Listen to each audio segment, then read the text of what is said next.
Welcome to the Steve Reeve Podcast with the best moments from the past week and a few things that didn't make it to air. Monday.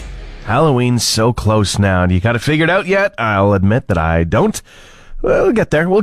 You know, as you're getting your Halloween costume together, there's something that you might need to consider. And it's coming to mind today for me because today is, as far as ridiculous, weird holiday day observances, it's National Croc Day today. National Day of the Crocs, a.k.a. the less than fashionable footwear, not the animal. You know the Crocs. You know them very well. They've been around for quite some time. And many, myself included, thought, it's kind of a fad thing. Well, then they'll go away. And we'll just have regular flip-flops. No, Crocs going strong still. But here's the thing. If you're looking to put together a costume, and you want to have crazy footwear that matches the costume, but still be comfortable, buy a pair of Crocs and glue some crap to that. In fact, some people have gone as one giant Croc for their Halloween costume. Now you're thinking outside the shoebox. I wasn't around on Friday of last week. It's because I lost a furry best friend last week. Suddenly, it wasn't expected.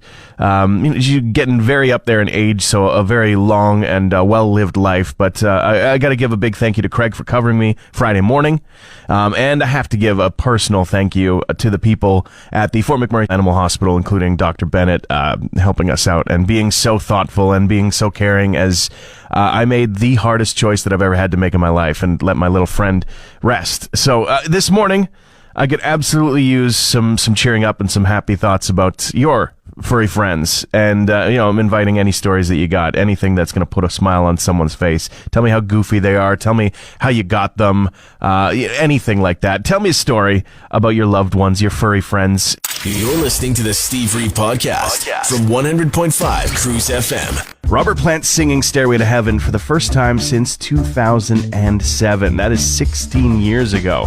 Why did he revisit the song? Well, it was a live performance during a charity show that was on Saturday night. It was held in the Cancer Platform's honor, organized by Andy Taylor, the guitarist from Duran Duran.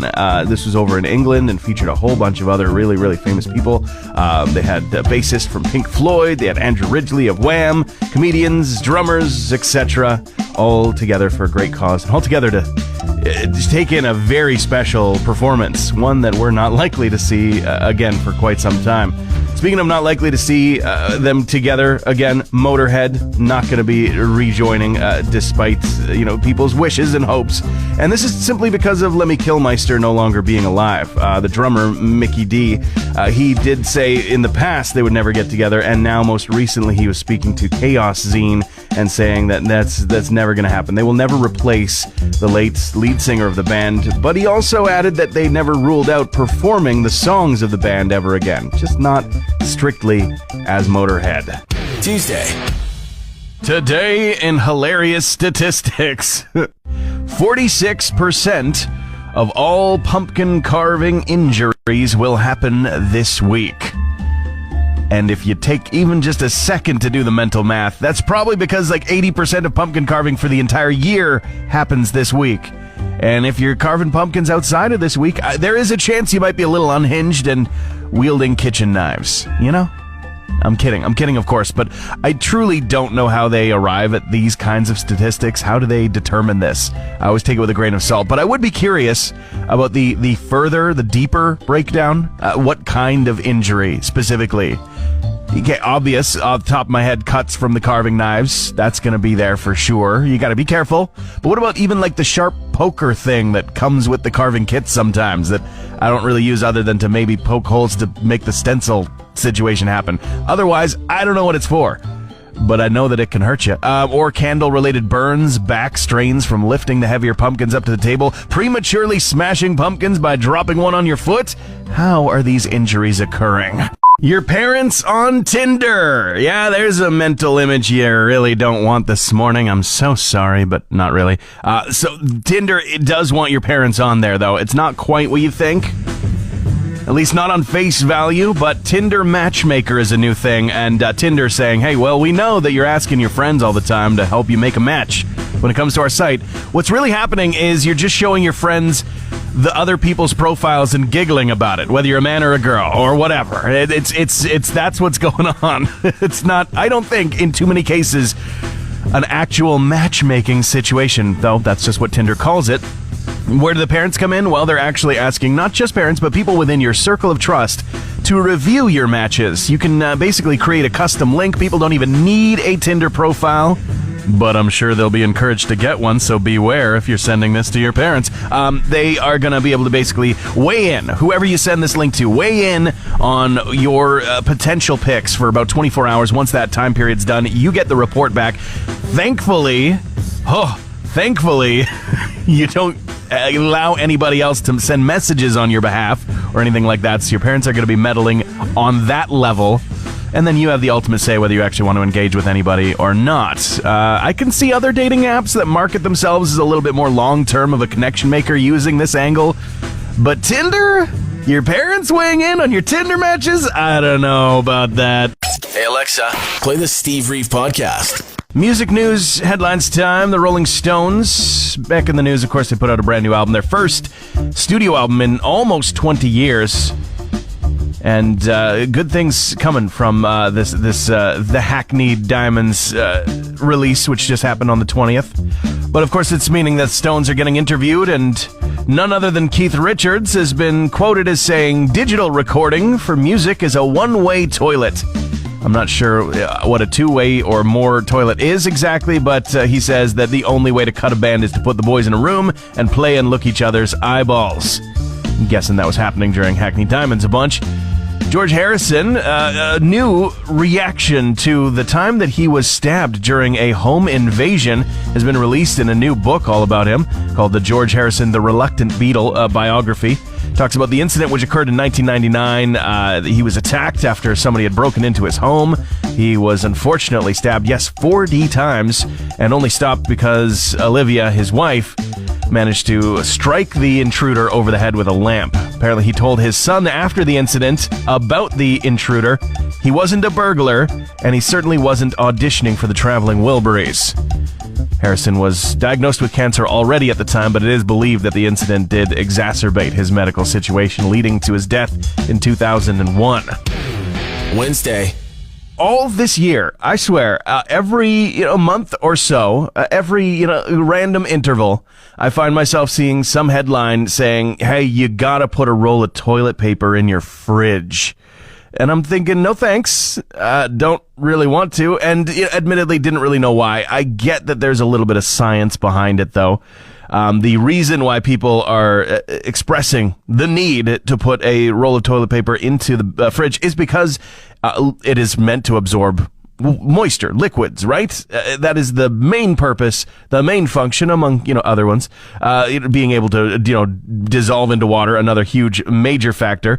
But the bottom line is that it can absorb a little bit of the moisture from the air, and leaving it in the closed fridge is going to take some of the moisture out of the air, causing it to be a little bit less stinky and possibly make it a little slower for some certain foods to go bad.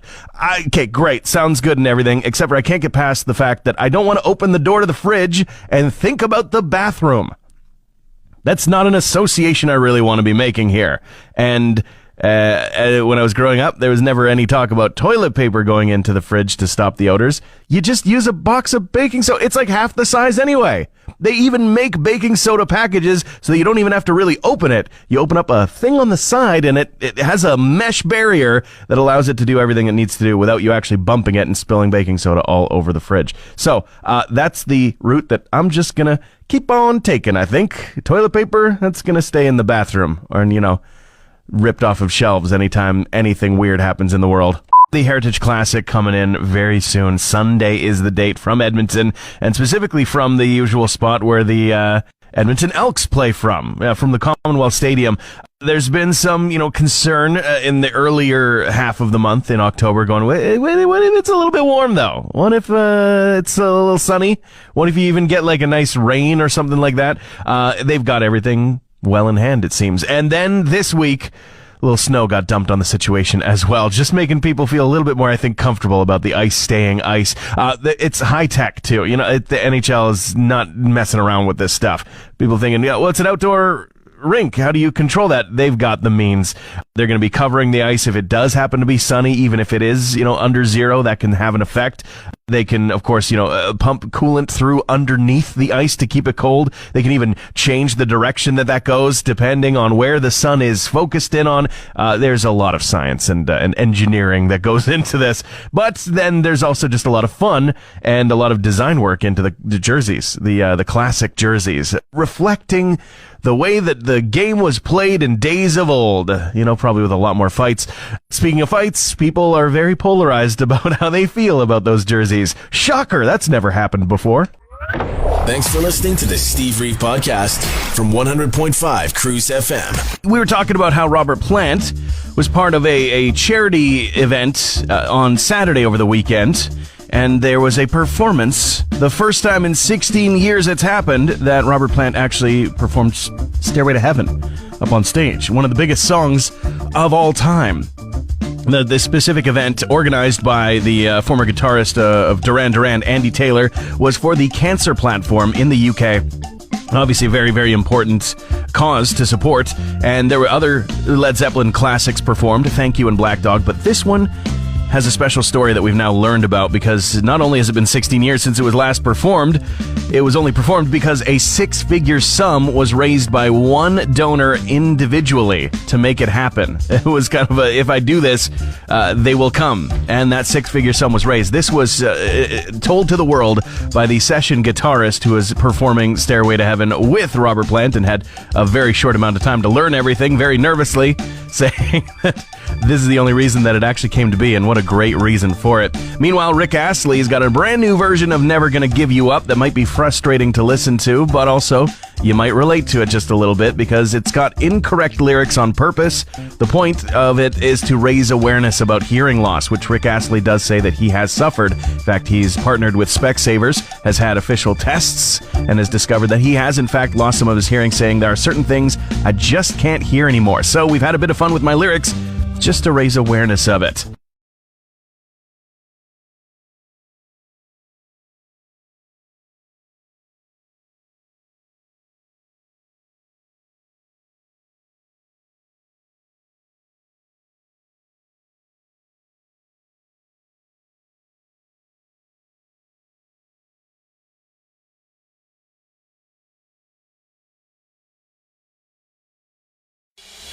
Thursday. I am having Halloween costume anxiety. I definitely am.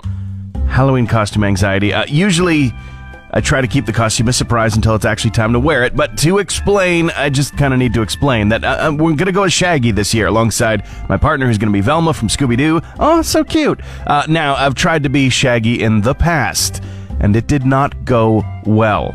There were no Scooby-Doo costumes available that year, but I figured green shirt, brown pants, shaggy hair, what could go wrong? That's a pretty casual costume. But I could not find the right colors for anything. And I thought, this'll do. This'll be fine. You gotta go with the actual cartoon accurate colors to sell the Shaggy of it all. Because I ended up just looking like the creepy guy in the corner of the party that no one actually seems to know. Like some kid whose entire personality is the military, but they've never actually tried to be in the military. It was bad, especially with the facial hair. It was not good. But after years of noticing full complements of Scooby-Doo costumes for sale, for years, it's been a consistently available thing, we decided we'll redo the Scooby-Doo. And we get to the Scooby-Doo section of the costume wall at the shop. There is one Shaggy left. And it's never gonna fit me. But, the costume is just a green shirt, brown pants, and shaggy hair. Easy, right? No, I'm having, Vietnam flashbacks about this. I don't know if you've seen this, but you might encounter it before long. But there's a list that's now gone viral on the internet of places that women refuse to go on a first date. And thank you to the ladies who reached out for me to help me on this list, is included in the image. Hilariously, we don't have the first 5 in town, so you don't need to worry about those. Cheesecake Factory, Applebee's, Chili's, Chipotle, Olive Garden. Done. Number 6, the movies. I beg to differ. I've gone to many first dates to the movies. Maybe I was a little younger and everything, but still. Your house? Okay, I'll give you that one. Number 8, any fast food chain. I'll just go through the list. Buffalo Wild Wings, Wingstop, Red Lobster, a buffet, IHOP, Denny's, the gym, church, Starbucks, coffee dates, ice cream dates, family functions. I'm going to have to agree with you right there. Movie night, meaning like at home movie night. Netflix and chill is the implication. I would agree. Maybe not for a first date. Somewhere that requires a long drive, bowling, nightclubs, hookah bar, a bar just for drinks, Waffle House, sports events. I guess what else is there to do at that point? A long walk on the beach, It seems a little bit silly, but a lot of people are having their say about what they think about it. Maybe some of these items are absolutely golden. You don't really want to do that for a first date, no matter who you are. But some of them, going to the gym, this as a shared interest, why wouldn't you want to make that connection with somebody if it's such a big part of your lifestyle, for instance? This list makes no sense. Alberta's anti-sextortion PSAs from Alert are absolutely amazing. Forget the AHS COVID mask that we were seeing for years. And then I was hoping I would see people, dressed up as Halloween for. Our new favorite Alberta mascots are the eggplant and the peach emoji cartoons singing us songs about not sending nudes. I'm not kidding. Here is the eggplant if you haven't watched the video. Don't be a wang and don't be a boob. Send them nude pics makes you look like a noob. They could try blackmail but don't block and delete. First take a screen grab and keep the receipts. It's such a catchy little jingle, and the peach one is just as good. Now, I don't have all the answers in the world, in life, but I do know that I thought that I had unprecedented access to the internet and all that it contains when I was young.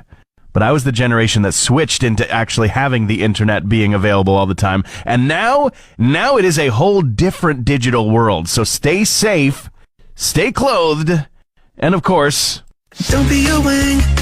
You're listening to the Steve Reeve Podcast from 100.5 Cruise FM. Unfortunately, the B-52s were set to be playing the White House at a special concert, but they have decided to cancel. They say that it's out of pure sorrow and pain of witnessing the Israel and Hamas war that is going on and all the atrocities that are associated with it. Best known for that hit song, Love Shack from 1989. It was supposed to be a special White House dinner last night, but they were not able to make that happen. The Beatles have announced the final song from their Now and Then compilation, as well as they're going to be re-releasing the Red and Blue albums expanded. And they say that with the ability to use the demos that were recorded in days of old and throw AI at it, not to recreate the voice of any one of the Beatles, including John Lennon, but to isolate his voice from the other instruments and other pieces of the recording from those demos that weren't at full studio production quality. They say that it was like John was there. They say it's far out.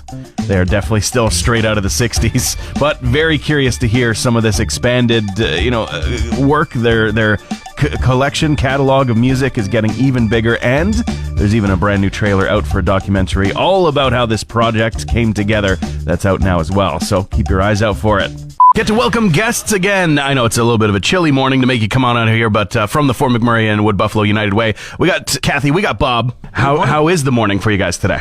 It's chilly. It's cold outside. Yeah. Well, it's warm in here. Yes. In this room and in our hearts as well. Warm My goodness hearts. gracious. Yep. Spooky time of year. I'm not just talking about the snow, but it's Halloween time, and I know that you guys just had an event that was Halloween related. How did that go? It was so much fun. It was at the airport. Fundraising event with all the little cutie patooties in their costumes and their parents. Raise some cash for United Way. It was so much fun. This one little girl who came dressed as a police officer, tiny little thing, cute as can be. And I think it was her dad and her uncle that were dressed as these giant prisoners. They were so cute. She played her part really well. Jailbirds. Yeah, so thank you so much if you're one of those people that came out and enjoyed the fun we had for Halloween. And I know the push is always on to raise money and help out with the United Way and, of course, all of the organizations that you support through the work that you do. One thing we've been talking about a lot is just how you can take advantage of the tax incentives right now. You don't have to spend as much money as you're spending on the donation, really. Absolutely. It is a true fact. The big thing with the government now, we have both the provincial and the federal are giving tax credits for donations to a charitable event or organization. So right now, if you give $200 to United Way to disperse amongst all those programs like you discussed, actually only cost you $50 because you get $150 in tax credits. So it's amazing, really. Yeah. Make sure you hit up both of those tax credits. Absolutely, yeah. Nobody wants to think about the taxes this time of year, but you're going to be so thankful you did when it does come to be, Yes, March. right. Yeah. Don't forget to say to your H&R Block person, say, don't forget. Yeah, exactly. Take advantage of that money that the government is giving us for tax credits for charities. Absolutely. For being charitable. It's time. Yeah. And speaking of raising funds, what's next on the horizon? You guys always have something cooking up. We always have some shenanigans on the go. And the next one is the famous Jail and Bail. Yes. Which will be at Earl's. So we hope to see you there. We'll post a date and the time and more details on our website very shortly. Oh, perfect. Yes. Okay. And just an opportunity to free people from their confines and, of course, raise money for a good cause. It's pretty fun. And the most fun is seeing those donations come in and helping out the cause and everything. Thank you guys so much for hanging out again. And we'll talk next week. Okay. Awesome. Yeah. Thanks for having us. Friday. Introducing the Florida Man Games. It's a reality. At least it will be. Just reading about this morning. It's a real thing set for February of 2024 for the very first time. The so-called Florida Man Olympics. And this is inspired by the simple fact that in Florida, anybody's, legal happenings are basically a matter of public record. So it's easy to search up the craziest of crimes. And they've gotten kind of a reputation for it. Florida man did this. Florida woman did that. Well, in the tongue-in-cheek keeping with that, the events at the Florida Man Games are going to include pool noodle fights, grabbing for cash in hurricane-forced winds, beer belly wrestling, and I think my favorite, the evading arrest obstacle course, where there will be fences, backyards set up, and competitors will actually have to evade real police officers. We're going to be getting some practice in. If there were a Fort McMurray Games in the vein of the Florida Man Games, we'd have events like the Penguin Shuffle Relay and the Didn't Actually Clear the Snow Off My Car circuit. Dolly Parton is going to be releasing her collaboration-filled rock and roll album Rockstar next month, the 17th specifically. But she's actually going to have a first listen fan event in theaters across the planet 2 days prior to that, November 15th. A couple of places will even be lucky enough to have some showings on the 16th, but she promises full songs from the new album heard for the first time ever and footage you've never seen before. Don't believe it's going to be coming to our theater, but hey, keep your eyes out. Never know. The Beatles, of course, are also about to be releasing perhaps their final song. Very likely to be, as it's a piece that was never able to be released before because the recordings were just never good enough quality. But technology's changed, and actually in a customized AI treatment that was pioneered by Peter Jackson during the Get Back documentary, they were able to use some clips of John Lennon's voice from what was described as a ropey little bit of cassette and put it together in what people are anticipating to be a fully, newly produced version of a song called Now and Then from 1978, which was originally developed by John Lennon. Not using AI to create voice, only to separate voices from other sounds like guitars from recordings gone by, and they've been teasing this release with all over their social media and the splash page on their website, a simple image of a cassette. Probably meant to look like the very one that they took the sounds from. Giving away those last Graveyard Gala tickets. I mean, if you want to go, they're still for sale for sure, and act before you go to the door because you can save just a little bit of money doing that. It's going to be so much fun at Centerfire Place tomorrow night. 18+ event, and Melissa waiting patiently on the line. You sound very, very awake, alert this morning. You sound ready to go to win these tickets, yeah? I really want to go. Yeah, okay, well, here's the thing. True or false, there's a Canadian town where it's illegal for teenagers to trick-or-treat on Halloween. What do you think? I want to say false, but we live in a crazy world, so I'm going to go with true. Follow that instinct, because it is actually true. It's Bathurst, New Brunswick, and they originally had a bylaw in that you couldn't trick-or-treat if you were over 14, and as well, nobody could knock on anybody's doors after 7 p.m. on Halloween. They have changed it now. About 6 years ago, they're so magnanimous, they changed it so you can trick-or-treat up until 16. Oh, thank you. How gracious. How gracious of them, right? Yeah. Well, I don't think they enforce it, so that's a whole different story. But we've got 4 tickets for the Graveyard Gala for you to go. Now, that is an 18-plus event, so no kids coming with you. Thank you. Thank you so much. Transmission over. Want more Steve? New podcast episodes happen every Friday, or just tune into the Steve Reeve Show. Weekday mornings starting at 5:30 a.m. on 100.5 Cruise FM.